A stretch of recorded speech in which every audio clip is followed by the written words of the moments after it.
ఓ ఆత్మబంధువులారా, ఈ సృష్టిలో ప్రతి జీవి ఏదో ఒక వెతుకులాటలో ఉంది.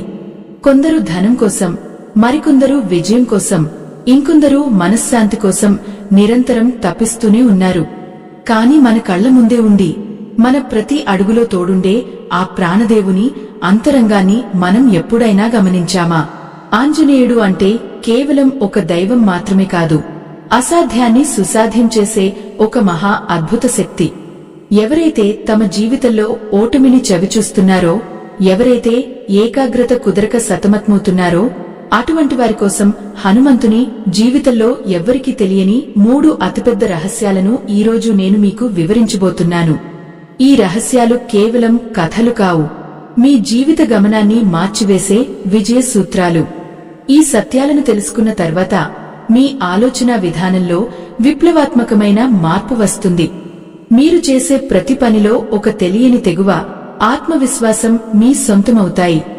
అందుకే ఈ దివ్య సందేశాన్ని మధ్యలో వదిలివేయకండి. సగం విన్న జ్ఞానం ఎప్పుడూ ప్రమాదకరం. ఆ పవనపుత్రుడి పరిపూర్ణ అనుగ్రహం మీకు కలగాలన్నా, మీ జీవితంలోని సమస్యలకు శాశ్వత పరిష్కారం దొరకాలన్నా, ఈ జ్ఞాన ప్రయాణాన్ని ఎక్కడా ఆపకుండా చివరి వరకు అత్యంత శ్రద్ధతో ఆలకించండి. ఆంజనేయుని అభయహస్తం మీపై ఉండాలంటే ఆ ఓపిక, ఆ నిబద్ధత మీకు ఎంతో అవసరం. మొదటి రహస్యం మనసును ఎలా అదుపులో ఉంచుకోవాలో నేర్పుతుంది. ఈ ప్రపంచంలో అన్నిటికంటే వేగంగా పరిగెత్తేది మనసు మాత్రమే.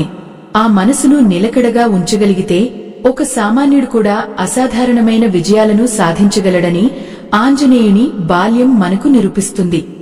మనమందరం హనుమంతుడు సూర్యుడిని పండు అనుకుని మింగడానికి వెళ్లిన కథ వినే ఉంటాం. కాని ఆ కథ వెనుక ఉన్న ఆధ్యాత్మిక రహస్యం వేరు. అది కేవలం ఒక ఆకలి తీర్చుకునే ప్రయత్నం కాదు. అది ఒక విద్యార్థి తన లక్ష్యం వైపు ఎంతటి వేగంతో, ఎంతటి పట్టుదలతో దూసుకువెళ్లాలో చెప్పే ఒక గొప్ప పాఠం. నేటి కాలంలో విద్యార్థులు కాని, ఉద్యోగస్తులు కాని ఒక చిన్న ఆటంకం ఎదురైతే వెనకడుగు వేస్తుంటారు. కాని హనుమంతుడు తన మార్గంలో ఎదురైన అడ్డంకులను చూసి భయపడలేదు. ఇంద్రుడి వజ్రాయుధం తగిలి కిందపడినా తన లక్ష్యాన్ని మాత్రం మరవలేదు. ఆ పట్టుదలే ఆయనను చిరంజీవిని చేసింది. జ్ఞానమే అసలైన శక్తి అని హనుమంతుడు నమ్మాడు. అందుకే ఆయన సూర్యభగవానుడి దగ్గర శిష్యరికం చేయాలనుకున్నాడు. సూర్యుడు నిరంతరం ప్రయాణించే దైవం. ఆయనను చూస్తూ చదువుకోవడం సాధ్యం కాదని అందరూ అనుకున్నారు. కాని హనుమంతుడు తన ముఖాన్ని సూర్యుని వైపు తిప్పి ఆయనతో పాటే వెనక్కి నడుస్తూ వేదాలను అభ్యసించాడు. ఈ చర్యలో ఒక గొప్ప రహస్యం దాగి ఉంది. పరిస్థితులు మనకు అనుకూలంగా లేనప్పుడు మనం పరిస్థితులకు అనుగుణంగా ఎలా మారాలో ఇది నేర్పుతుంది. ఎవరైతే తమ అసౌకర్యాలను సాకులుగా చెప్పరో వారే చరిత్రను సృష్టిస్తారు. హనుమంతుని విద్యార్జన నేటి తరానికి ఒక మార్గదర్శకం. మీరు చేస్తున్న పని ఏదైనా కావచ్చు. అది చదువు కావచ్చు, లేదా వ్యాపారం కావచ్చు. అందులో మీరు శిఖరాగ్రానికి చేరుకోవాలంటే హనుమంతుని లాంటి అంకితభావం ఉండాలి. ఆయన కేవలం రామభక్తుడు మాత్రమే కాదు, సకల శాస్త్ర పారంగతుడు, నవవ్యాకరణవేత్త అని ఆయనను అందుకే పిలుస్తారు. చాలామందికి తెలియని విషయం ఏమిటంటే హనుమంతుడు అత్యంత వినయశీలి. ఎంతటి శక్తి ఉన్నా, ఎన్ని విద్యలు నేర్చుకున్నా ఆయనలో అహంకారం ఎప్పుడూ దరిచేరలేదు. నేటి సమాజంలో కొద్దిగా విజయం దక్కగానే గర్వంతో విర్రవీగేవారికి హనుమంతుని వినయం ఒక చెంపదెబ్బలాంటిది. నిజమైన విజేత అంటే తన బలాన్ని ఇతరులను అణగదొక్కడానికి కాకుండా ఇతరులకు సహాయం చేయడానికి ఉపయోగించేవాడు. హనుమంతుడు తన శక్తిని కేవలం ధర్మ సంస్థాపన కోసమే వినియోగించాడు.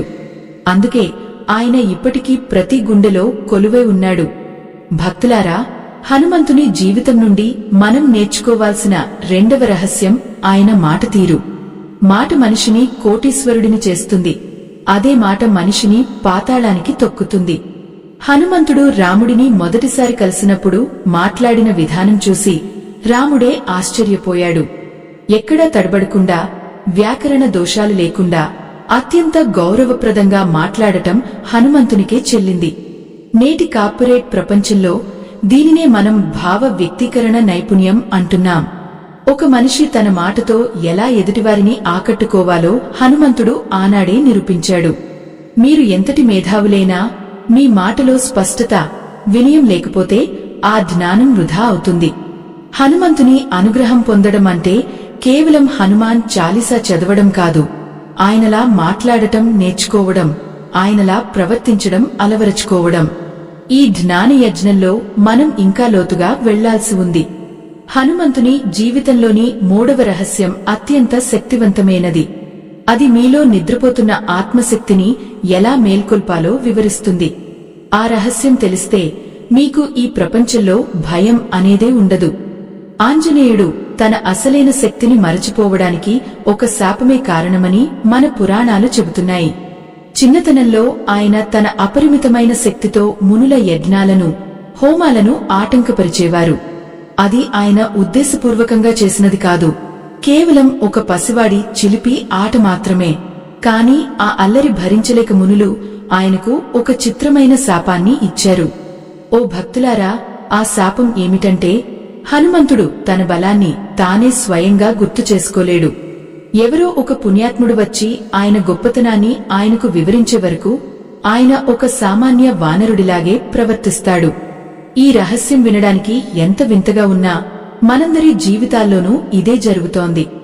మనలో ప్రతి ఒక్కరిలోనూ అనంతమైన శక్తి దాగి ఉంది. కాని మనపై మనం నమ్మకం కోల్పోయి ఒక అశక్తుడిలా బతుకుతుంటాం. సీతమ్మ జాడ కోసం వానర సైన్యం సముద్ర తీరానికి చేరుకున్నప్పుడు అక్కడ ఒక పెను సవాలు ఎదురైంది.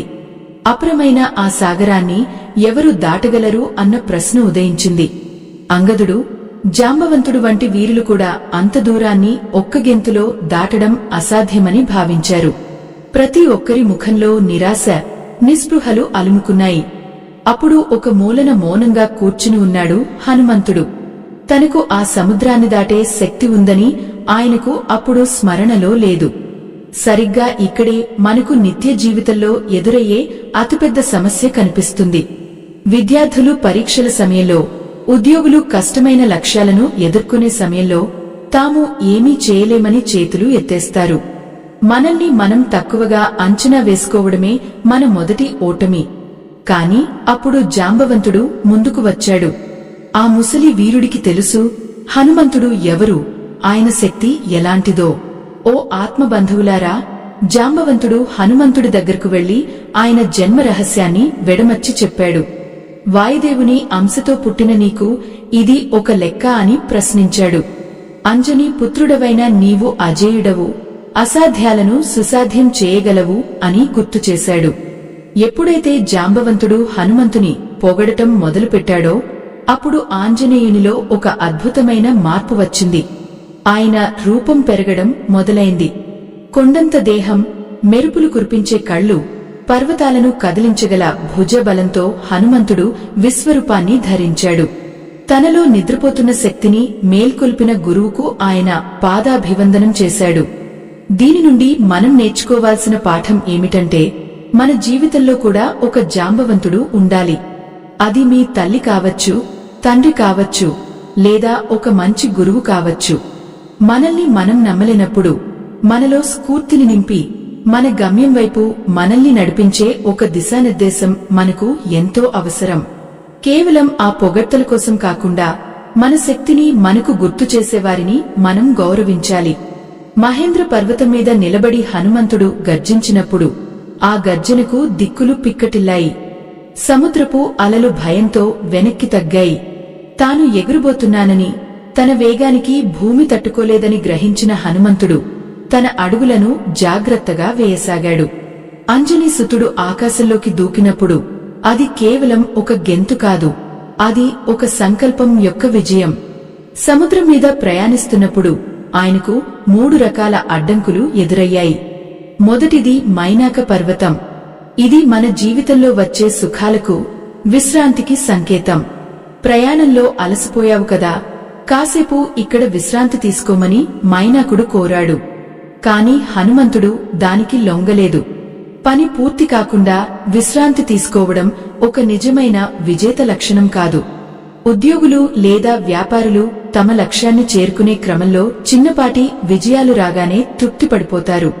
అక్కడే వారి ఎదుగుదల ఆగిపోతుంది. కాని హనుమంతుడు మైనాక పర్వతాన్ని చేత్తో తాకి గౌరవించి ఆగిపోకుండా ముందుకు సాగిపోయాడు. గమ్యం చేరే వరకు విశ్రాంతి లేదని ఆయన మనకు చేతల్లో చూపించాడు. తర్వాత ఎదురైనది సురస అనే నాగమాత. ఇది మన అహంకారానికి, తెలివితేటలకు పరీక్ష. ఆమె హనుమంతుని మింగాలని చూసింది.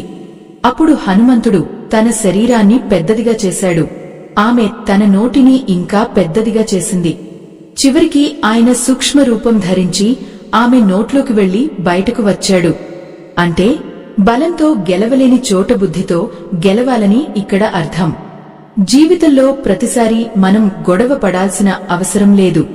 కొన్నిసార్లు వినయంగా వంగి సమస్య నుండి చాకచక్యంగా తప్పించుకోవడం కూడా ఒక గొప్ప విద్యే. అహంకారాన్ని పక్కన పెట్టి కార్యసాధన మీద దృష్టి పెట్టడమే బుద్ధిమంతుడి పని. హనుమంతుడు కేవలం శక్తివంతుడే కాదు, పరమ బుద్ధిశాలి కూడా అని ఇక్కడ మనకు స్పష్టమవుతుంది.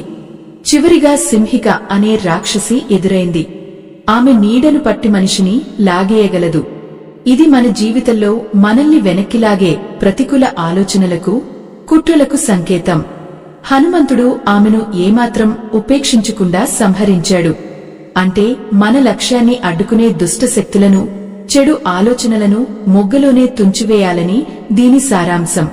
ఓ భక్తులారా, ఈ ప్రయాణంలో హనుమంతుడు ఎదుర్కొన్న ప్రతి అడ్డంకి మన దైనందిన జీవితంలోని సవాళ్లకు ప్రతిరూపమే. వీటిని దాటుకుని ఆయన లంకకు ఎలా చేరుకున్నారో, అక్కడ ఆయనకు ఎదురైన ఆ మూడవ రహస్యం ఏమిటో తెలిస్తే మీరు నిర్ఘాంతపోతారు. అది కేవలం ఒక భక్తుని కథ కాదు, ఒక నాయకుడికి ఉండాల్సిన లక్షణం. ఆ సత్యం మీకోసం తర్వాతి భాగంలో వేచి ఉంది. ఆకాశమార్గంలో సాగిన ఆ మహా ప్రయాణం ముగిసి హనుమంతుడు లంక తీరానికి చేరుకున్నాడు. ఇది కేవలం ఒక ప్రదేశానికి చేరుకోవడం కాదు, ఒక అసాధ్యమైన లక్ష్యాన్ని చేరుకోవడానికి కావలసిన మానసిక స్థైర్యానికి నిదర్శనం. మీ జీవితంలో కూడా మీరు ఎంచుకున్న లక్ష్యం లంకంత దూరంలో ఉందని భయపడుతున్నారా?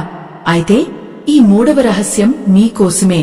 ఈ రహస్యంలోని అంతరార్థం తెలిస్తే మీ కష్టాల సముద్రాన్ని మీరు చిటికెలో దాటగలరు. ఆ ఆంజనేయుని కృపా కటాక్షాలు మీకు పరిపూర్ణంగా సిద్ధించాలంటే ఈ అద్భుత ఘట్టాన్ని ఎక్కడా వదలకుండా చివరి వరకు వినండి. ఆ దైవ చింతనతో వినే ప్రతి మాట మీలోని ప్రతికూలతను తొలగించి విజయపథం వైపు నడిపిస్తుంది. లంకలో అడుగుపెట్టగానే హనుమంతుడికి ఎదురైన మొదటి సవాలు లంకిని. ఆమె ఆ నగరానికి రక్షకురాలు. అపరిచితులు ఎవరూ లోపలికి ప్రవేశించకుండా కాపాడే ఒక మహాశక్తి. హనుమంతుడు ఆమెను తన ఎడమ చేతి ముష్టిఘాతంతో ఒక్క దెబ్బ కొట్టాడు. ఆ దెబ్బకు ఆమె నేలకులి ఆంజనేయునిలోని దైవత్వాన్ని గుర్తించింది. ఓ ఆత్మబంధువులారా, ఇక్కడ మనం గమనించాల్సింది ఏమిటంటే, ఏ కొత్త పని మొదలుపెట్టినా ప్రారంభంలోనే కొన్ని అడ్డంకులు ఎదురవుతాయి. ఆ అడ్డంకులు చూసి భయపడి వెనుతరగకూడదు. హనుమంతుని వలె ధైర్యంగా వాటిని ఎదుర్కొంటే ఆ అడ్డంకులే మనకు మార్గాన్ని సుగమం చేస్తాయి. లంకిని ఓడిపోయిన తర్వాతే హనుమంతుడికి లంకలోకి వెళ్లే దారి దొరికింది. చీకటి పడిన తర్వాత హనుమంతుడు తన రూపాన్ని మార్చుకున్నాడు. ఒక చిన్న వానరంలాగా మారి లంకా నగరాన్ని గమనించసాగాడు. అక్కడ ఉన్న వైభవం, సంపద చూసి ఆయన ఆశ్చర్యపోలేదు. ఒక యోగికి ఉండాల్సిన గొప్ప లక్షణం నిబ్బరం. ఎంతటి ఆకర్షణలు కళ్ల ముందు ఉన్నా తన అసలు లక్ష్యం సీతమ్మను వెతకడం అని ఆయన ఒక్క క్షణం కూడా మరువలేదు. మనం కూడా జీవితంలో కొద్దిగా డబ్బు లేదా అధికారం రాగానే మన అసలు ఉద్దేశ్యాన్ని మర్చిపోతుంటాం. కాని హనుమంతుడు రావణుడి అంతఃపురంలో ఉన్నా సరే తన మనస్సును అదుపులో ఉంచుకున్నాడు. ప్రతి చోట వెతికాడు, ప్రతి మందిరాన్ని పరిశీలించాడు. కాని ఎక్కడా జానకి దేవి కనిపించలేదు. సమయం గడిచిపోతోంది, కాని ఫలితం మాత్రం కనిపించడం లేదు. అప్పుడు హనుమంతుని మనసులో ఒక రకమైన నిరాశ ఆవరించింది. నేను సముద్రాన్ని దాటి వచ్చాను, అడ్డంకులను జయించాను, కాని అమ్మను చూడలేకపోయాను. ఇప్పుడు రాముడికి ఏమని సమాధానం చెప్పాలి అని ఆయన ఎంతో ఆవేదన చెందాడు. భక్తులారా, ఈ పరిస్థితి మనందరికీ ఏదో ఒక సమయంలో ఎదురవుతుంది. కష్టపడి చదువుతాం కాని ర్యాంకు రాదు, రాత్రింబగళ్ళు కష్టపడి పనిచేస్తాం కాని గుర్తింపు దొరకదు. అప్పుడు మనకు అనిపిస్తుంది, ఇక నా వల్ల కాదు, నా జీవితం ఇంతే అని. హనుమంతుడు కూడా ఆ క్షణం అలాగే ఆలోచించాడు. కాని ఆంజనేయుడు సామాన్యుడు కాదు. ఆయన వెంటనే తనను తాను హెచ్చరించుకున్నాడు. ఉత్సాహమే బలమని, ప్రయత్నం ఆపిన రోజే మనిషి చనిపోతాడని ఆయన గ్రహించాడు. నిరాశ అనేది ఒక విషం లాంటిది. అది మన ఆలోచన శక్తిని చంపేస్తుంది. అందుకే ఆయన మళ్లీ కొత్త ఉత్సాహంతో వెతకడం ప్రారంభించాడు. అప్పుడే ఆయనకు ఒక వింత దృశ్యం కనిపించింది. రాక్షసుల మధ్య ఒక భవనం మీద విష్ణువు చిహ్నాలు ఉన్నాయి. ఆ ఇంటి ముందు తులసి కోట ఉంది. అది విభీషణుడి ఇల్లు. ఒక దుష్ట రాజ్యంలో కూడా ఒక భక్తుడు ఉండవచ్చని హనుమంతుడు అక్కడ తెలుసుకున్నాడు. పరిస్థితులు ఎంత దారుణంగా ఉన్నా మన వ్యక్తిత్వాన్ని మనం కాపాడుకోవచ్చని ఇది మనకు నేర్పుతుంది. విభీషణుడిని కలిసిన తర్వాతే హనుమంతుడికి సీతమ్మ ఎక్కడుందో తెలిసింది. అంటే మనం చేసే ప్రయత్నంలో సరైన మార్గం దొరకనప్పుడు భగవంతుడే ఎవరో ఒకరి రూపంలో వచ్చి మనకు క్లూ ఇస్తాడు. అయితే మనం ఆ సంకేతాన్ని గుర్తుపట్టేంత ఏకాగ్రతతో ఉండాలి. హనుమంతుని ఏకాగ్రతే ఆయనను అశోకవనానికి చేర్చింది. అశోకవనంలో ఒక చెట్టు కింద కుసించిపోయి ఉన్న సీతమ్మను చూడగానే హనుమంతుని కళ్లలో నీళ్లు తిరిగాయి. కాని ఆయన వెంటనే బయటపడలేదు. రావణుడు వచ్చి ఆమెను భయపెట్టడం చూశాడు. ఆ సమయంలో ఆయనకు ఎంతో కోపం వచ్చినా తన పరిమితులను ఆయన గుర్తించాడు. తొందరపడితే అసలు పని చెడిపోతుందని ఆయనకు తెలుసు. నేటి యువతకు ఉండాల్సిన అతిపెద్ద లక్షణం సహనం, సరైన సమయం కోసం వేచి చూడటం. హనుమంతుడు ఆ చెట్టు మీద మౌనంగా కూర్చుని రావణుడు వెళ్లిపోయే వరకు వేచి చూశాడు. ఆ తర్వాతే ఆయన రామకథను వినిపించి సీతమ్మ నమ్మకాన్ని గెలుచుకున్నాడు. రామనామం వినగానే సీతమ్మ ముఖంలో వచ్చిన వెలుగు హనుమంతుడికి 1000 ఏనుగుల బలాన్ని ఇచ్చింది. తన ప్రభువు పేరు ఎంతటి శక్తివంతమైనదో ఆయనకు మరోసారి అర్థమైంది. హనుమంతుని జీవితంలోని 3వ రహస్యం ఇదే. అపజయాలు ఎదురైనప్పుడు కుంగిపోకుండా ఆత్మవిశ్వాసంతో ముందడుగు వేయడమే నిజమైన భక్తి. ఈ ఘట్టం నుండి మనం నేర్చుకోవాల్సింది చాలా ఉంది. అపజయం అనేది ముగింపు కాదు, అది ఒక కొత్త ప్రారంభం అని హనుమంతుడు నిరూపించాడు. సీతమ్మను కలిసిన తర్వాత లంకలో ఆయన చేసిన విధ్వంసం, ఆ తర్వాత రావణుడితో జరిపిన సంభాషణలో ఒక గొప్ప దౌత్యవేత్త లక్షణాలు కనిపిస్తాయి. అవి ఏమిటో తెలుసుకుంటే మీ తెలివితేటలు 100 రెట్లు పెరుగుతాయి. సీతమ్మకు రాముని ముద్రికను ఇచ్చి ఆమెలో ఆశలను చిగురింపజేసిన హనుమంతుడు అక్కడితో తన పని అయిపోయిందని వెనుతరగలేదు. ఒక ఉత్తమ దూత అంటే కేవలం సమాచారాన్ని మోసుకెళ్లేవాడు మాత్రమే కాదు, శత్రువు యొక్క బలం ఎంత, వారి కోటలోపలి రహస్యాలు ఏమిటి, వారి సైన్యం ఏ మేరకు సిద్ధంగా ఉంది అన్న విషయాలను కూడా తెలుసుకోవాలి. దీనినే నేటి కాలంలో మనం క్షేత్రస్థాయి పరిశీలన అని పిలుస్తుంటాం. హనుమంతుడు అశోకవనాన్ని నాశనం చేయడం వెనుక ఉన్న అసలు ఉద్దేశ్యం రావణుడిని నేరుగా కలవడం. కోట లోపల బందీగా ఉన్న ఒక కోతిని రావణుడు లెక్క చేయడు. కాని అదే కోతి తన ప్రియమైన వనాన్ని నాశనం చేస్తే తప్పకుండా స్పందిస్తాడు. మీరు మీ జీవితంలో ఒక పెద్ద మార్పు తీసుకురావాలనుకున్నప్పుడు పాత అలవాట్లను, పనికిరాని ఆలోచనలను ఇలాగే వేళ్లతో సహా పెకిలించి వేయాలి. అప్పుడే కొత్త మార్గం కనిపిస్తుంది. వనాన్ని రక్షించే వేలాది మంది రాక్షసులను హనుమంతుడు తన వాలంతో, తన చేతులతో మట్టి కర్పించాడు. రావణుడి కుమారుడైన అక్షకుమారుడిని సంహరించినప్పుడు లంక మొత్తం ఒక్కసారిగా ఉలిక్కిపడింది. ఆ సమయంలో హనుమంతునిలో కనిపిస్తున్నది కేవలం భౌతిక బలం మాత్రమే కాదు, ధర్మం వైపు నిలబడిన వాడికి ఉండే నైతిక బలం. అన్యాయాన్ని ఎదిరించేటప్పుడు మనలో ఉండే ఆవేశం ఒక క్రమశిక్షణతో కూడినదే ఉండాలి. ధైర్యం అంటే భయం లేకపోవడం కాదు, భయాన్ని కూడా జయించి ముందుకు సాగడం. హనుమంతుడు లంకలో ఒంటరిగా ఉన్నాడు. చుట్టూ లక్షలాది మంది శత్రువులు ఉన్నారు. కాని ఆయన ముఖంలో ఇసుమంతైనా ఆందోళన లేదు. ఎందుకంటే ఆయన మనస్సు నిండా రాముడు ఉన్నాడు. మీ మనస్సులో కూడా ఒక ఉన్నతమైన ఆశయం ఉంటే బయట ప్రపంచంలో ఎన్ని సవాళ్లు ఎదురైనా మీరు నిబ్బరంగా ఉండగలరు. భక్తులారా, దైవ సంబంధికులారా, హనుమంతుడు తన ప్రాణాలను పణంగా పెట్టి ధర్మం కోసం ఎలా పోరాడారో మనం చూస్తున్నాం. అటువంటి ఉన్నతమైన ఆశయాలతోనే మేము కూడా ఈ ఆధ్యాత్మిక ప్రయాణాన్ని కొనసాగిస్తున్నాం. మా ఈ ధర్మయజ్ఞానికి మీ వంతు సహాయం చేయడానికి వీడియో చివర్లో ఇవ్వబడిన స్కానర్ ద్వారా మీ శక్తి మేరకు విరాళం అందించండి. మీ ఇచ్చే ప్రతి చిన్న సహాయం కూడా ఈ సనాతన ధర్మాన్ని 10 కాలాల పాటు కాపాడటానికి ఉపయోగపడుతుంది. అక్షకుమారుని మరణం తర్వాత రావణుడు ఇంద్రజిత్తును పంపాడు. ఇంద్రజిత్తు మహావీరుడు, మాయావి. ఆయన బ్రహ్మాస్త్రాన్ని ప్రయోగించాడు. ఇక్కడ మనం హనుమంతుని తెలివితేటలను గమనించాలి. ఆయనకు బ్రహ్మాస్త్రాన్ని తోసిరాజనే శక్తి ఉంది. కాని ఆ అస్త్రానికి గౌరవం ఇవ్వడం కోసం ఆయన కావాలనే బందీ అయ్యాడు. ఒక గొప్ప లక్ష్యం కోసం కొన్నిసార్లు మనం శత్రువు ముందు తల వంచాల్సి వచ్చినా అది తప్పు కాదు. బందీగా ఉన్న హనుమంతుడిని రావణుడి సభకు తీసుకెళ్లారు. ఆ భయంకరమైన సభలో వేలాది మంది రాక్షసుల మధ్య రావణుడి గంభీరమైన చూపుల ముందు హనుమంతుడు ఏమాత్రం బెదరలేదు. రావణుడు అడిగిన ప్రశ్నలకు ఆయన సూటిగా సమాధానం ఇచ్చాడు. తాను రాముని దూతనని, సీతమ్మను అప్పగించి శరణు కోరమని హితవు పలికాడు. ఇది ఒక రాయబారికి ఉండాల్సిన ధైర్యం మరియు వాక్చాతుర్యం. శత్రువు రాజ్యంలో ఉన్నప్పుడు కూడా తన ఆత్మగౌరవాన్ని కాపాడుకోవడం, తన యజమాని గొప్పతనాన్ని చాటి చెప్పడం హనుమంతుని నుండే నేర్చుకోవాలి. నేటి కాలంలో ఉద్యోగస్తులు తమ సంస్థ పట్ల, తాము చేసే పని పట్ల ఇటువంటి నిబద్ధత కలిగి ఉండాలి. పరిస్థితులు అనుకూలించినప్పుడు కూడా మన విలువలను వదులుకోకూడదు. అహంకారంతో ఉన్న రావణుడికి హనుమంతుడు చెప్పిన మాటలు ఈ ప్రపంచానికి ఒక గొప్ప సందేశం. రావణుడు హనుమంతుని తోకకు నిప్పు పెట్టమని ఆజ్ఞాపించాడు. ఒక వానరుడికి తన తోక అంటే చాలా ఇష్టం. దాన్ని అవమానించాలని రావణుడు అనుకున్నాడు.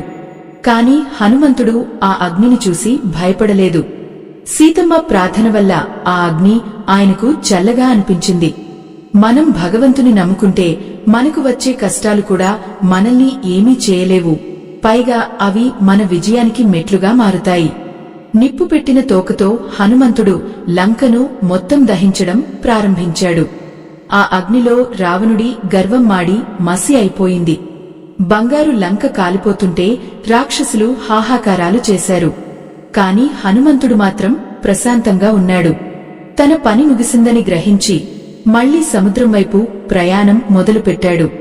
హనుమంతుని జీవితంలోని ఈ ఘట్టం మనకు నేర్పే పాఠం ఏమిటంటే, శత్రువును దెబ్బతీయడం అంటే వారిని శారీరకంగా చంపడం మాత్రమే కాదు, వారి అహంకారాన్ని దెబ్బతీయడం. లంకను దహించి సీతమ్మ జాడ తెలుసుకున్న ఆంజనేయుడు తిరుగు ప్రయాణంలో మళ్లీ ఆ మహాసముద్రాన్ని దాటుతూ మహేంద్ర పర్వతం వైపు దూసుకువచ్చాడు.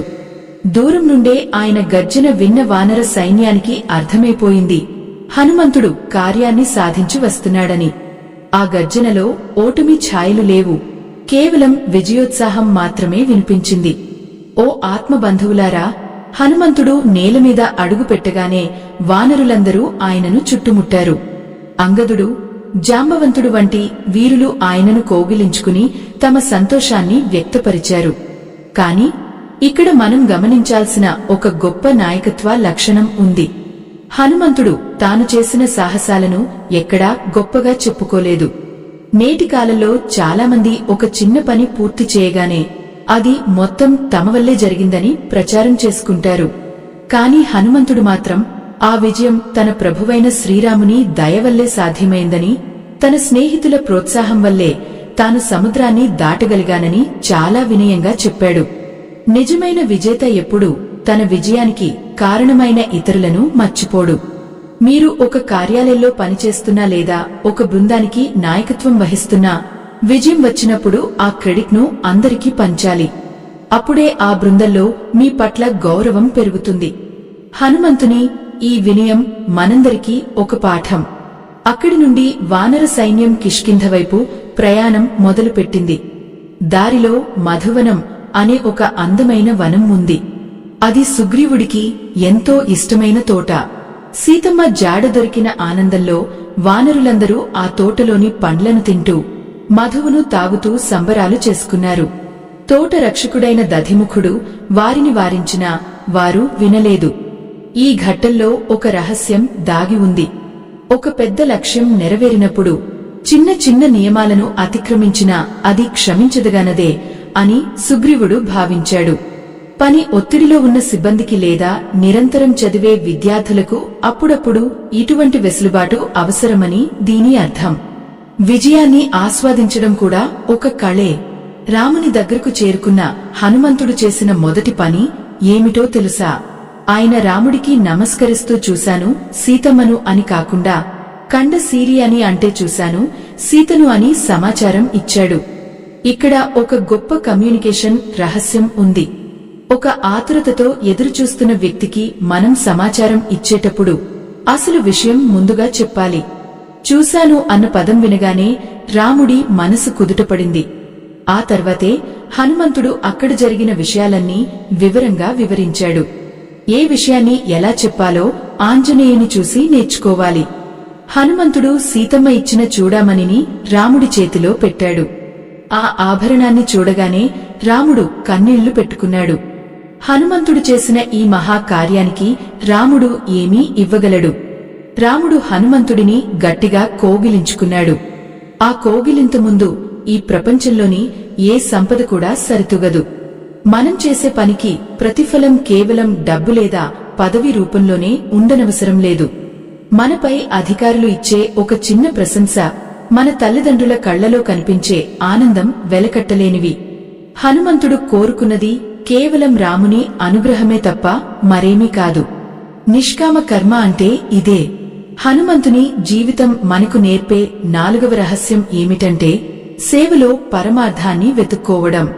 తనే స్వయంగా సీతమ్మను మోసుకుని రాముని దగ్గరకు తీసుకురాగల శక్తి ఉన్నా ఆయన అలా చేయలేదు. ఎందుకంటే అది రాముడి వీరత్వానికి భంగం కలిగిస్తుంది. జీవితంలో మనం ఏ పని చేసినా మన పరిధిని దాటకూడదు.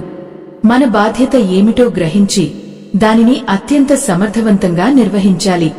హనుమంతుడు రాముడికి ఒక సేవకుడిగా, ఒక మిత్రుడిగా, ఒక సలహాదారుడిగా తన పాత్రలను అద్భుతంగా పోషించాడు. నేటి సమాజంలో ఇటువంటి బహుముఖ ప్రజ్ఞాశాలలు ఎంతో అవసరం. శ్రీరామచంద్రుడు హనుమంతుడిని చూసి ఇలా అన్నాడు, ఓ హనుమా, నువ్వు చేసిన ఈ ఉపకారానికి నేను నీకు రుణపడి ఉంటాను అని.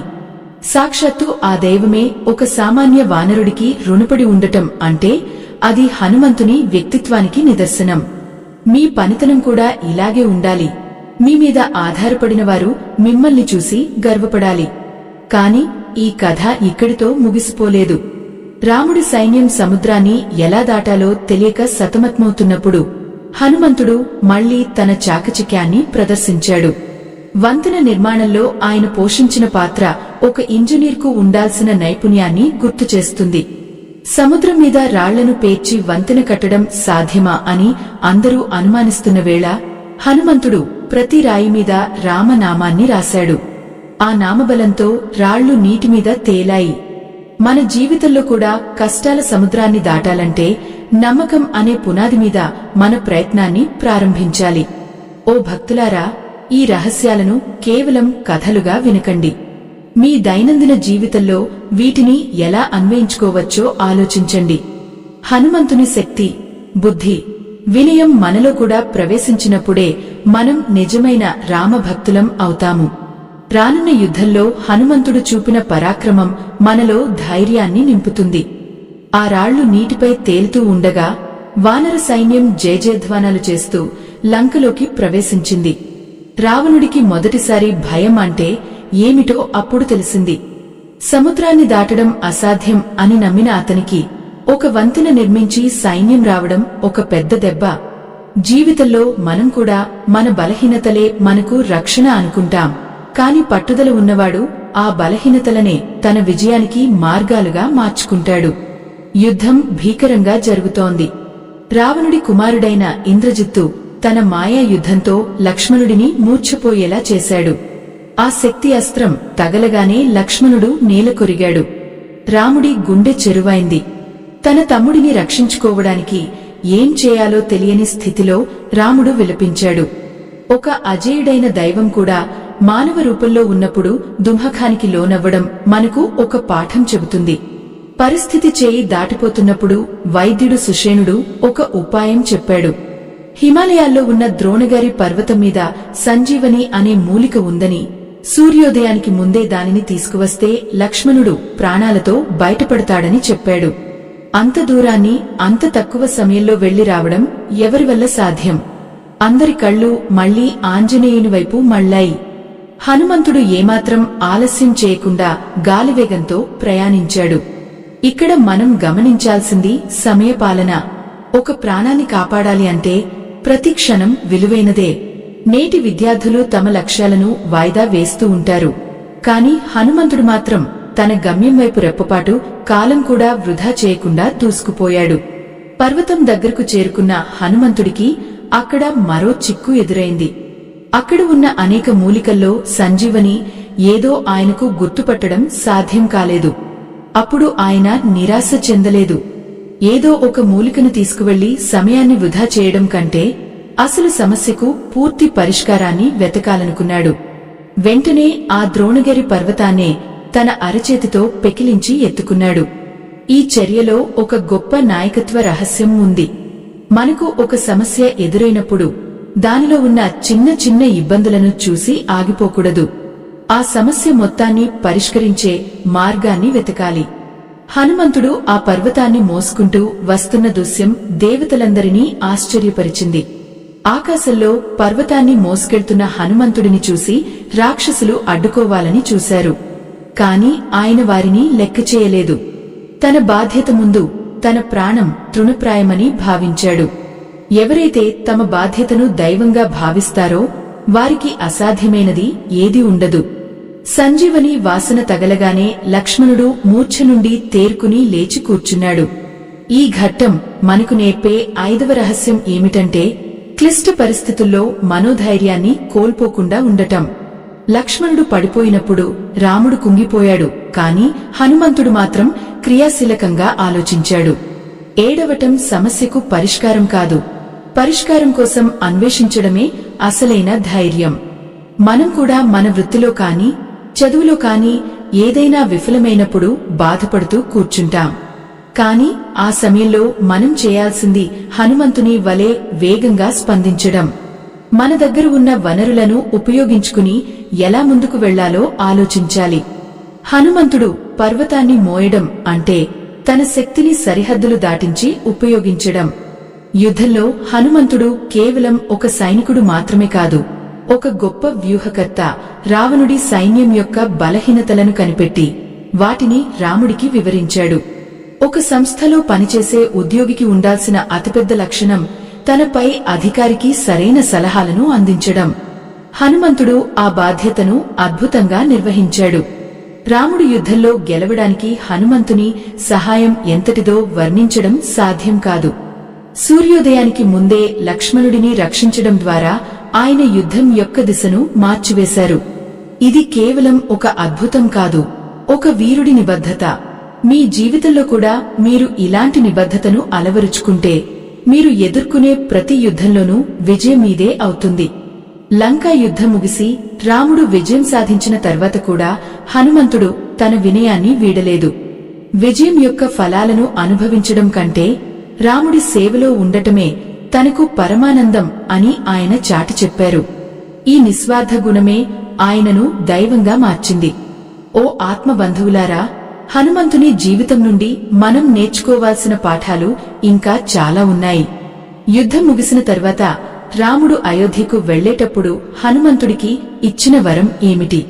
ఆ వరం వెనుక ఉన్న మర్మం ఏమిటో తెలిస్తే మీరు పులకించిపోతారు. ఆ విశేషాలు మన తర్వాతి భాగంలో తెలుసుకుందాం. యుద్ధం ముగిసింది. అధర్మంపై ధర్మం విజయం సాధించింది. రావణ సంహారం తర్వాత విభీషణుడికి లంక పట్టాభిషేకం జరిగింది. కాని శ్రీరామచంద్రుని మనసు అంతా అయోధ్య మీదే ఉంది. 14 ఏళ్ల వనవాసం పూర్తవుతోంది.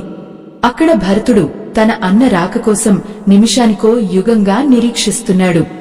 ఒక్క క్షణం ఆలస్యమైన భరతుడు అగ్ని ప్రవేశం చేస్తానని మాట ఇచ్చాడు. ఆ సమయంలో హనుమంతుని బాధ్యతాయుతమైన ప్రవర్తనను మనం గమనించాలి. శ్రీరాముడు నేరుగా అయోధ్యకు వెళ్లకుండా ముందుగా హనుమంతుడిని పంపి తన రాక గురించి సమాచారం ఇవ్వమన్నాడు. ఎందుకంటే భరతుడి మనస్థితిని కనిపెట్టడం, ఆయనకు ఆనందాన్ని కలిగించడం ఒక్క ఆంజనేయుడికే సాధ్యం. హనుమంతుడు వాయువేగంతో వెళ్లి భరతుడిని కలిశాడు. శ్రీరాముడు వస్తున్నాడన్న వార్త వినగానే భరతుడు పొందిన ఆనందం వర్ణనాతీతం. ఒక వార్తను మోసుకెళ్లే దూతకు ఆ వార్త విన్నవారి ముఖంలో ఉండే ఆనందమే అసలైన పారితోషికం. అయోధ్య నగరం మొత్తం దీపాలతో వెలిగిపోయింది. రామచంద్రుని పట్టాభిషేక మహోత్సవం అద్భుతంగా జరిగింది. ఆ సమయంలో రాముడు అందరికీ బహుమతులు పంచిపెట్టాడు. వానర వీరులందరికీ వజ్రాలు, వైగూర్యాలు ఇచ్చాడు. కాని హనుమంతుడు మాత్రం ఒక మూలన నిలబడి ఆ రాముడినే చూస్తున్నాడు. ఆయనకు లోకంలోని ఏ సంపదలతోనూ పనిలేదు. కేవలం ఆ దైవ చింతనలోనే ఆయన పరవశించిపోతున్నాడు. సీతమ్మ తన మెడలో ఉన్న అమూల్యమైన ముత్యాల హారాన్ని తీసి రాముడికి ఇచ్చింది. దీనిని ఎవరికైనా ఇవ్వమని కోరింది. రాముడు నవ్వుతూ, నీకు ఎవరు అత్యంత ప్రియమైన వారో వారికే ఇవ్వు అన్నాడు. సీతమ్మ ఆ హారాన్ని తీసుకువెళ్లి హనుమంతుడికి ఇచ్చింది. ఆంజనేయుడు దానిని భక్తితో స్వీకరించాడు. కాని కొద్దిసేపటికే సభలో ఉన్నవారందరూ ఆశ్చర్యపోయే దృశ్యం ఒకటి కనిపించింది. హనుమంతుడు ఆ హారంలోని ఒక్కో ముత్యాన్ని తీసి తన పళ్లతో కొరికి లోపల ఏదో వెతుకుతూ పక్కన ప్రేస్తున్నాడు. ఇది చూసి సభలోని వారు నవ్వుకున్నారు. ఈ వానరుడికి ముత్యాల విలువ ఏం తెలుస్తుంది? అది కేవలం ఒక పండు అని అనుకుంటున్నాడు కాబోలు అని హేళన చేశారు. అప్పుడు ఒక అధికారి లేచి, ఓ హనుమా, లోకమంతా ఆశపడే ఆ ముత్యాల హారాన్ని ఎందుకు పాడు చేస్తున్నావు అని అడిగాడు. దానికి హనుమంతుడు చాలా ప్రశాంతంగా సమాధానం ఇచ్చాడు. ఏ వస్తువులో అయితే నా రామనామం ఉండదో, ఏ వస్తువులో అయితే నా ప్రభువు కనిపించడో అది నాకు కేవలం మట్టితో సమానం అని చెప్పాడు. ఆ మాటలకు సభలోని వారు ఆశ్చర్యపోయారు. అయితే నీ శరీరంలో రాముడు ఉన్నాడా అని వారు అడిగారు. అప్పుడు హనుమంతుడు తన 2 చేతులతో తన గుండెను చీల్చి చూపించాడు. ఆయన హృదయం లోపల సీతారాములు కొలువై ఉన్నారు. ఆ దృశ్యాన్ని చూసి అందరూ మౌనంగా ఉండిపోయారు.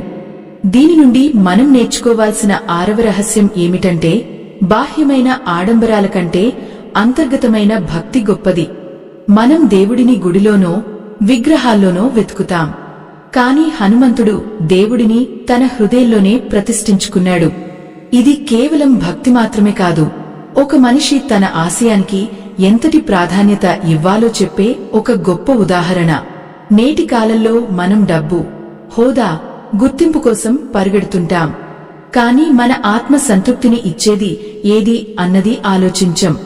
హనుమంతుడికి ఆ ముత్యాల హారం కంటే రాముడి సన్నిధి ముఖ్యం. మీ వృత్తిలో కూడా మీరు చేసే పని పట్ల మీకు అంకిత భావం ఉంటే ఆ పనిలోనే మీకు దైవం కనిపిస్తాడు. హనుమంతుని ఈ ఆత్మవిశ్వాసం, నిబద్ధత మనకు ఎంతో అవసరం. ఎవరో ఏదో అనుకుంటారని మన విలువలను మార్చుకోకూడదు. సత్యం వైపు నిలబడినప్పుడు ప్రపంచం మొత్తం ఎదురు తిరిగినా భయపడకూడదని ఆంజనేయుడు నిరూపించాడు. హృదయంలో దైవం ఉన్నవాడికి బయట శత్రువుల భయం ఉండదు. రాముడు హనుమంతుడిని చూసి గర్వపడ్డాడు. పట్టాభిషేకం తర్వాత అందరూ తమ తమ రాజ్యాలకు వెళ్లిపోయారు. విభీషణుడు లంకకు, సుగ్రీవుడు కిష్కింధకు వెళ్లిపోయారు. కాని హనుమంతుడు మాత్రం రాముడిని వదిలి వెళ్లలేదు. తనకు ఏ రాజ్యాలు వద్దని, కేవలం రాముడి పాదాల దగ్గర ఉంటే చాలని కోరుకున్నాడు. ఇక్కడ మనం ఒక గొప్ప నాయకత్వ గుణాన్ని గమనించాలి. పదవులు, అధికారాలు ఎప్పుడూ శాశ్వతం కాదు. కాని మనం సంపాదించుకున్న ప్రేమ, గౌరవం శాశ్వతం. హనుమంతుడు రామసేవలో పొందిన తృప్తిని మరే రాజ్యంలోనూ పొందలేనని ఆయనకు తెలుసు. ఎవరైతే తమ స్వార్థాన్ని వదులుకుంటారో వారే లోకానికి ఆదర్శం అవుతారు. ఈ రోజుల్లో నాయకులు పదవుల కోసం పాకులాడుతుంటారు. కాని హనుమంతుడు మాత్రం సేవకుడుగానే ఉండిపోయాడు. అందుకే ఆయనకు చిరంజీవి అనే వరం లభించింది. కాలం మారుతున్నా, యుగాలు గడుస్తున్నా హనుమంతుని పేరు మాత్రం నిలిచిపోయింది. దీని వెనుక ఉన్న రహస్యం ఆయనలోని అనంతమైన ఓర్పు. సీతమ్మ హనుమంతుడికి మరో వరం కూడా ఇచ్చింది. ఆయన ఎక్కడు ఉన్నా అక్కడ సిరిసంపదలు ఉంటాయని, ఆయన నామం స్మరిస్తే భయాలు తొలగిపోతాయని దీవించింది. ఆ దీవెనల వల్లే నేటికి మనం ఏ చిన్న కష్టం వచ్చినా హనుమంతుడిని స్మరిస్తాం. ఆ స్మరణలో ఉండే శక్తి మనల్ని అన్ని ఆపదల నుండి రక్షిస్తుంది. హనుమంతుని జీవితం మనకు ఒక సంపూర్ణమైన జీవన వేదాంతాన్ని అందిస్తుంది. ఆయన చేసిన ప్రతి పనిలోనూ ఒక అర్థం ఉంది, ప్రతి మాటలోనూ ఒక పరమార్థం ఉంది. ఆయన తన జీవితం ద్వారా మనకు అందించిన 7వ రహస్యం మరణాన్ని జయించడం. అంటే భౌతికంగా మరణించినా మన కీర్తి ద్వారా ఎలా జీవించాలో ఆయన చూపించాడు. లోకంలో ఎంతమంది చక్రవర్తులు వచ్చి వెళ్లిపోయారు, కాని హనుమంతుడు మాత్రం భక్తుల గుండెల్లో ఎప్పటికీ చిరంజీవిగానే ఉన్నాడు. ఓ ఆత్మబంధువులారా, ఈ ప్రయాణం చివరి దశకు చేరుకుంది. హనుమంతుని జీవితంలో ఎవ్వరికీ తెలియని ఆ అత్యంత శక్తివంతమైన 8వ రహస్యం ఏమిటి? అది మీ జీవితాన్ని ఎలా మలుపు తిప్పుతుంది? ఆ రహస్యం తెలిస్తే మీరు ఈ ప్రపంచంలో దేనికి భయపడాల్సిన అవసరం లేదు. ఆ దివ్యమైన జ్ఞానం మన చివరి భాగంలో వేచి ఉంది. శ్రీరామచంద్రుడు తన అవతారాన్ని ముగించి వైకుంఠానికి వెళ్లే సమయం ఆసన్నమైంది. అప్పుడు ఆయన తనతో పాటు హనుమంతుని కూడా రమ్మని కోరారు. కాని హనుమంతుడు ఎంతో వినయంగా ఆ ప్రతిపాదనను తిరస్కరించాడు. ఓ ప్రభువు, నీ నామం ఈ భూమి మీద వినిపించినంత కాలం నేను ఇక్కడే ఉండిపోతాను. నీ కథ ఎక్కడైతే జరుగుతుందో అక్కడ నేను అదృశ్య రూపంలో ఉండి ఆనంద భాష్పాలు రాల్చుతాను అని కోరుకున్నాడు. ఓ ఆత్మబంధువులారా, హనుమంతుని జీవితంలోని 8వ మరియు అత్యంత శక్తివంతమైన రహస్యం ఇదే. ఆయన చిరంజీవిగా ఉండటం వెనుక ఉన్న మర్మం కేవలం వరం మాత్రమే కాదు, అది ఆయనలోని అపరమైన భక్తి మరియు విధి నిర్వహణ. నేటి కాలంలో విద్యార్థులు కాని ఉద్యోగులు కాని ఒక విజయం సాధించగానే సంతృప్తిపడి విశ్రాంతి తీసుకుంటారు. కాని హనుమంతుడు మాత్రం నిరంతరం తన కర్తవ్యాన్ని నిర్వహిస్తూనే ఉన్నారు. ఈ రహస్యాన్ని మనం మన జీవితానికి అన్వయించుకుంటే విజయం అనేది ఒక గమ్యం కాదు, అది ఒక ప్రయాణం అని అర్థమవుతుంది. ఆంజనేయుడు సముద్రాన్ని దాటినప్పుడు కాని లంకను దహించినప్పుడు కాని తాను ఏదో గొప్ప పని చేశానని ఎప్పుడూ అనుకోలేదు. ఆయన చూపు ఎప్పుడూ తన ప్రభువు సేవ మీదనే ఉంది. ఎవరైతే తమ అహంకారాన్ని చంపుకుని పనిని దైవంగా భావిస్తారో వారికి ఓటమి అనేదే ఉండదు. కష్టాల్లో ఉన్నవారికి హనుమంతుడు ఒక కొండంత అండ. మీ జీవితంలో చీకటి అలుముకున్నప్పుడు, దిక్కుతోచని స్థితిలో ఉన్నప్పుడు హనుమంతుని స్మరించండి. ఆయన మీకు భౌతికంగా కనిపించకపోవచ్చు, కాని ఒక ఆలోచన రూపంలోనో ఒక ధైర్యం రూపంలోనో మీ వెంటే ఉంటారు. హనుమంతుని తలుచుకుంటే భయం పారిపోతుంది అనడానికి కారణం ఆయనలోని అజేయమైన ఆత్మశక్తి. ఆ శక్తి మనలో కూడా ఉంది. దానిని మనం గుర్తించడమే అసలైన రహస్యం. ఈ మంచి మాటలు పూర్తిగా వినే ముందు ఒక చిన్న విన్నపం. మా ఈ ధర్మ ప్రచార యజ్ఞాన్ని నిరంతరం కొనసాగించడానికి మీ వంతు సహకారం మాకు ఎంతో అవసరం. ఈ వీడియో చివరన ఇవ్వబడిన స్కాన్ చేసే చిత్రం ద్వారా మీ శక్తి మేరకు విరాళం అందించి ఈ ఆధ్యాత్మిక సేవా కార్యక్రమాల్లో భాగస్వాములు అవ్వండి. మీ ఇచ్చే ప్రతి రూపాయి కూడా మన సనాతన ధర్మాన్ని భావి తరాలకు అందజేయడానికి ఉపయోగపడుతుంది. హనుమంతుని జీవితం నుండి నేర్చుకోవాల్సిన 3 గొప్ప రహస్యాలను ఇప్పుడు ఒకసారి మననం చేసుకుందాం. మొదటిది ఏకాగ్రత. విద్యార్థులు తమ లక్ష్యం వైపు హనుమంతుడు సూర్యుడిని చూసినట్లుగా నిశితమైన చూపును కలిగి ఉండాలి. మధ్యలో ఎన్ని ఆకర్షణలు ఎదురైనా, ఎన్ని మైనాక పర్వతాలు విశ్రాంతి తీసుకోమని కోరినా ఆగిపోకూడదు. మీ గమ్యం చేరే వరకు మీ ప్రయాణం సాగాలి. రెండవ రహస్యం అంకితభావం. ఉద్యోగులు తాము చేసే పనిని కేవలం జీతం కోసం కాకుండా ఒక బాధ్యతగా భావించాలి. హనుమంతుడు రాముడికి సేవ చేసినట్లుగా మీరు మీ వృత్తికి న్యాయం చేస్తే ఆ వృత్తే మిమ్మల్ని గౌరవప్రదమైన స్థానంలో కూర్చోబెడుతుంది. వినయమే మీ ఆయుధం కావాలి. ఎంత ఎదిగినా ఒదిగి ఉండటం ఆంజనేయుని చూసి నేర్చుకోవాలి. అహంకారం లేని చోటనే జ్ఞానం నిలుస్తుంది. మూడవ రహస్యం ఆత్మవిశ్వాసం. కష్టాల్లో ఉన్నవారు తమ బలాన్ని తాము మర్చిపోతుంటారు. జాంబవంతుడు హనుమంతుడికి ఆయన శక్తిని గుర్తు చేసినట్లుగా మీరు కూడా మీలోని అంతర్గత శక్తిని మేల్కొలపాలి. భగవంతుడు మనల్ని అశక్తులుగా పుట్టించలేదు. మనలో ప్రతి ఒక్కరిలోనూ ఒక హనుమంతుడు ఉన్నాడు. ఆ ధైర్యాన్ని బయటకు తీస్తే మీరు అసాధ్యాలను కూడా సుసాధ్యం చేయగలరు. హనుమంతుడు ఇప్పటికీ ఎక్కడా రామనామం వినబడినా అక్కడ ప్రత్యక్షమవుతారని మన పెద్దలు చెబుతుంటారు. అందుకే ఆయనను ప్రసన్నం చేసుకోవడం చాలా సులభం. మంత్రాలు, తంత్రాల కంటే స్వచ్ఛమైన మనసుతో ఆయనను తలచుకుంటే చాలు. మీ కష్టాలను ఆయన తన భుజాల మీద మోస్తారు. ఆంజనేయుని అభయహస్తం మీపై ఉన్నప్పుడు మీకు ఏ గ్రహదోషాలు కాని, ఏ శత్రు భయాలు కాని దరిచేరవు. ఈ వీడియోలో మనం చెప్పుకున్న విషయాలు కేవలం వినడానికి మాత్రమే కాదు, ఆచరించడానికి కూడా. మీరు చేసే ప్రతి పనిలో హనుమంతుని స్ఫూర్తిని నింపుకోండి. ఉదయాన్నే నిద్రలేవగానే ఆయనను ఒక్కసారి స్మరించండి. ఆ రోజంతా మీకు ఒక తెలియని ఉత్సాహం, ధైర్యం తోడుంటాయి.